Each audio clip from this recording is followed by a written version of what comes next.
Today, among other things, I'm doing a transmission drain and refill on this 2012 Toyota Avalon. The car's in excellent shape. It's got just under 100,000 miles on it, but not a lot has been done to it, so I'm kind of going through and doing a light service on it. The transmission is one of those things, and we're not even dropping a pan and doing a filter. We're just draining the fluid and then topping it off again. This thing really is in nice shape, but that's an easy thing to just do a drain and a refill. So to get started here, and you can actually cheat and leave the wheel on, but I'm doing some other things, so I've got the front wheels off.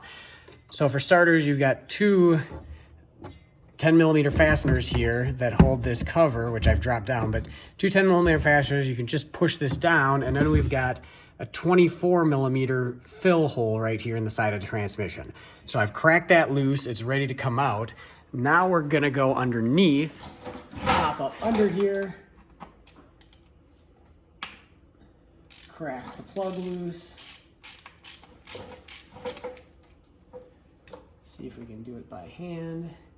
Now there's two parts to this plug, and you can see the fluid is kind of dark, so this is definitely due to be doing it, and we wouldn't really get any more fluid by dropping the pan, so that's part of the reason I'm not doing it.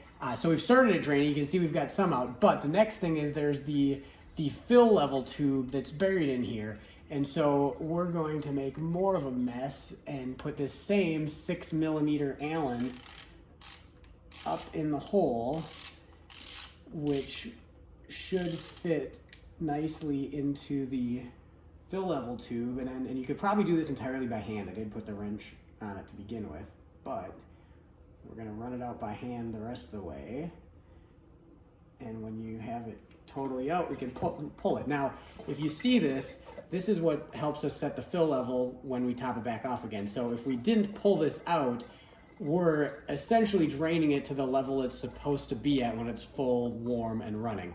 So it would be a critical error to leave this in. So we've pulled it out, we're gonna let it drain here. I'm gonna clean my hands up, let it finish draining, and I'll be back momentarily.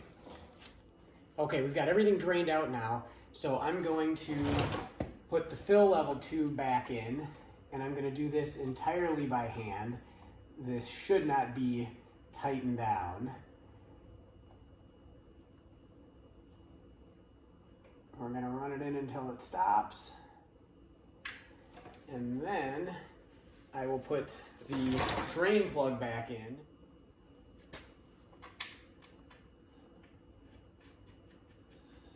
And I'm just literally gonna snug it down with my hand because we'll be taking that back out in a moment. What I'm using is Valvoline Max Life ATF Full Synthetic.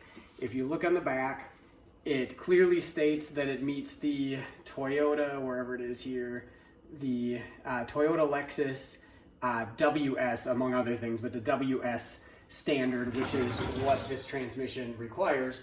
So that's what we're gonna be using here. And I've got my Harbor Freight pump. These things are like $6-7, something like that. And the output of it is put right in the top into the transmission, and we'll put the inlet side into the gallon of fluid here, and we'll just start pumping.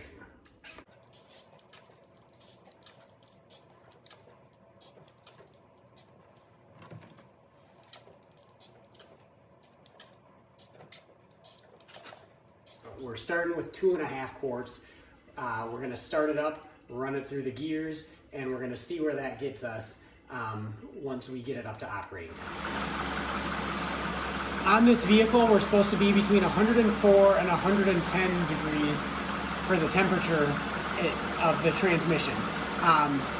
My scan tool, for some reason, is not giving me an option on data stream for transmission temperature. So I was going to do a nice comparison between what the scan tool says and what I'm reading with the temp gun out here, but we don't really have that option, so I'm going with what the temp gun says, and I'm kind of running around the transmission case, the drain plug, and I'm seeing between 105 and 110 depending on where I shoot it. So I think we're right in the pocket where we need to be.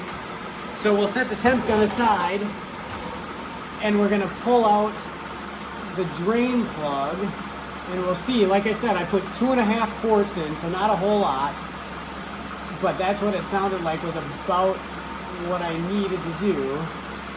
And we're gonna let the excess drain out, and it looks like there's a decent amount coming out. It also still looks fairly dark, which doesn't surprise me since we only got 2.5 quarts.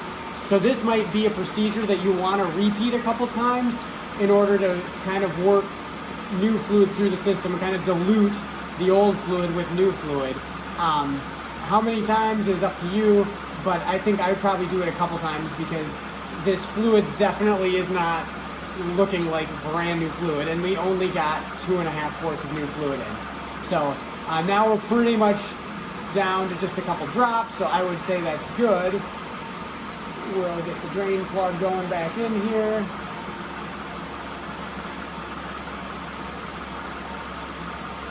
And then we will tighten it down with a wrench since we're done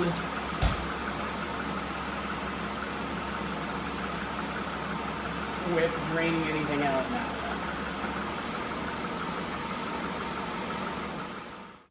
So here we are back up in the wheel well area.